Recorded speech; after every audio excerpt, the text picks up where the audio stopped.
देश के कई हिस्सों में मोटर स्पोर्ट्स देख लिया, अब उत्तराखंड में देखते हैं। रैली भी ऐसी जहां उत्तराखंड के साथ साथ राजस्थान, यूपी, पंजाब, पश्चिम बंगाल और बिहार ऐसे कई राज्यों से लोग यहां पहुंचे थे हिस्सा लेने।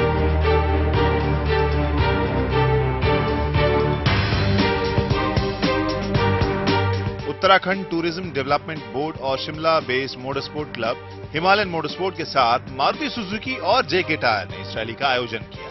उत्तराखंड जो जून 2013 की त्रासदी के बाद फिर से खड़ा होने की कोशिश कर रहा है ताकि पर्यटकों को इस तरफ लाया जाए। सुरक्षित उत्तराखंड के मकसद से और साथ ही पर्यटन को बढ़ावा देने के लिए दूसरी उत्तराखंड एडवेंचर कार रैली को आयोजित किया गया। हिमालयन मोटर स्पोर्ट ने बहुत अच्छा इवेंट किया है और गवर्नमेंट का सपोर्ट भी इतना अच्छा मिल रहा है और पब्लिक सपोर्ट भी बहुत अच्छा मिल रहा है। तो बहुत एक नया एक्सपीरियंस रहा था कि स्नो में गए थे, स्नो में चलाए थे और बहुत अच्छा कंपटीशन भी हुआ था। ओवरऑल रैली बहुत अच्छा हुआ। 15 ऑफिशियल टीमें इस रैली में शामिल हुई। 35 टीम में से 8 टीमें उत्तराखंड की थी, जिसमें महिला चालक भी शामिल है। रैलीज को सफर तय करना था दून से औली तक का। रैली के रूट के बारे में आपको बताएं तो 2 फरवरी को 300 किलोमीटर का सफर तय करना था और 3 फरवरी को 280 किलोमीटर का सफर तय करना था और 2 फरवरी को देहरादून से देवप्रयाग, रुद्रप्रयाग और फिर औली का सफर था। वहीं 3 फरवरी को औली से कर्णप्रयाग, जिम कॉर्बेट से रामनगर का, फिर 4 फरवरी को रामनगर से देहरादून। उत्तराखंड में पर्यटन को बढ़ावा देने के मकसद से रैली में करीब 5 टीमों में पति पत्नी भी शामिल हुए। लेकिन चैलेंज डेस्टिनेशन तक पहुंचना ही नहीं था, बल्कि परफेक्ट टाइमिंग पर पहुंचना भी था। ऊपर से मुश्किल सड़कों पर परफेक्ट टाइमिंग को कायम रखना पहले से ही एक चुनौती रही है।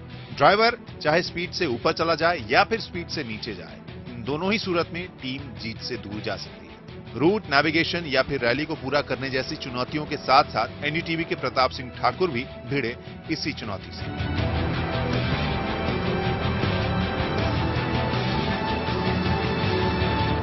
उनके साथ तो फाइट हमारा होता ही है। इस बार प्रताप ठाकुर ने इतना फाइट दिया जो हम लोग सच में घबरा गए थे और लास्ट दिन हमारे ऊपर इतना प्रेशर था कि हम लोग जो आगे का आदमी कैच करने से ज्यादा डर हमको कहीं हमारा पीछे वाला कैच नहीं कर पाए, ऐसा कोई सिचुएशन आ गया था। लास्ट ईयर आए थे, इतना आइस नहीं मिला, रास्ते में कोई भी आइस नहीं, सिर्फ पहाड़ में आइस दिख रहे थे। इस बार टोटली रास्ता का ऊपर बहुत आइस मिला और गाड़ी चलाना भी थोड़ा प्रॉब्लम हो रहा था। फर्स्ट टाइम चलाया, गाड़ी स्लीपर ही हो रहा था, गाड़ी थोड़ा आउट ऑफ कंट्रोल भी हो रहा था, लेकिन फिर भी कैसे भी मैनेज किया। तो इन मुश्किल रास्तों पर जरूरी था कि रैलिस्ट जोश में होश न खो दें। प्रतियोगियों को जोश के साथ दिमाग से भी काम लेना था, क्योंकि बदहाल सड़कों के साथ औली में बर्फबारी ने प्रतियोगियों के लिए मुश्किलें खड़ी की। आखिर 9000 फीट से 7000 फीट तक गाड़ी चलाना बर्फबारी में आसान काम नहीं। थोड़ी सी चूक यानी आफत को न्योता। ये रैली भी टाइम, स्पीड और डिस्टेंस पर आधारित थी। इसमें प्रतियोगियों को निर्धारित स्पीड के साथ ही टाइम का भी ध्यान रखना पड़ रहा था। और हमें तो मोटर स्पोर्ट से बड़ा लगाव है। जहां हमें मौका मिलता है मोटर स्पोर्ट करने का, कराने का, हम जरूर पहुंचते हैं वहां पे। और इस बार की जो रैली हुई ये एक टीएसडी रैली से एक्सट्रीम बन गई एक तरह से, क्योंकि हम जब औली पहुंचे शाम में, तो शाम में ही बर्फ पड़ रही थी औली में और उस दिन रात भर बर्फ पड़ी है।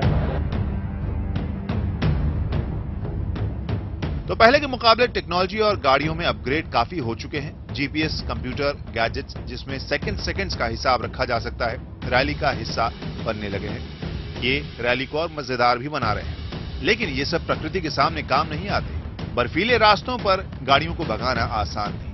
ऐसे में स्नो चेंज, स्टीयरिंग पर कंट्रोल, 4 व्हील ड्राइव और ब्रेक को कम से कम लगाना और एक मोमेंटम में गाड़ी चलाना, ये सब चीजें ऐसी थी जिन्होंने ड्राइवर्स को मुश्किल से बचाया। कभी कोई गाड़ी फंसी नहीं और जिस हेल्प जो यहाँ अवेलेबल है, अगर मतलब अपना कॉन्फिडेंस रहता है कि बहुत सारे लोग आपके साथ में हैं, तो रैली का एक ये एडवांटेज भी हमेशा बना रहता है। ये थोड़ा सा डिफिकल्ट हो जाता है हमारे लिए, क्योंकि हमारे पास जो ट्रिप मीटर वगैरह नहीं लिया है, क्योंकि सेकेंड्स की प्रॉब्लम से। लेकिन फिर भी हम मैनेज कर पा रहे हैं। कई जगह पे बहुत कम में भी आ रहे हैं और अच्छा है। नेविगेशन, रोड्स के बारे में पता लगना, देखना उत्तराखंड को।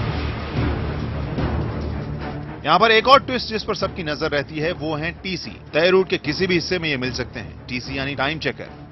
जो तय करते हैं कि आप सही वक्त पर सही रफ्तार पर गाड़ी चला रहे हैं या नहीं, क्योंकि रैली के दौरान अलग अलग दूरी को तय करने के लिए टाइम निर्धारित होता है।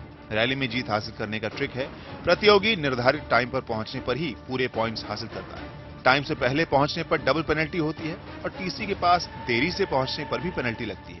तो जो कोई स्पीड पर काबू पा सके वही जीत की दिशा में आगे बढ़ सकता है। ऐसा ही हुआ प्रताप के साथ भी। पहले नंबर पर आते आते वो तीसरे पर फिसले, क्योंकि वो कुछ सेकंड पहले पहुंच गए।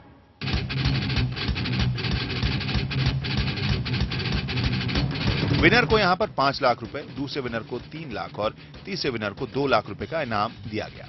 और अब जान लेते हैं विजेताओं के नाम की पूरी लिस्ट।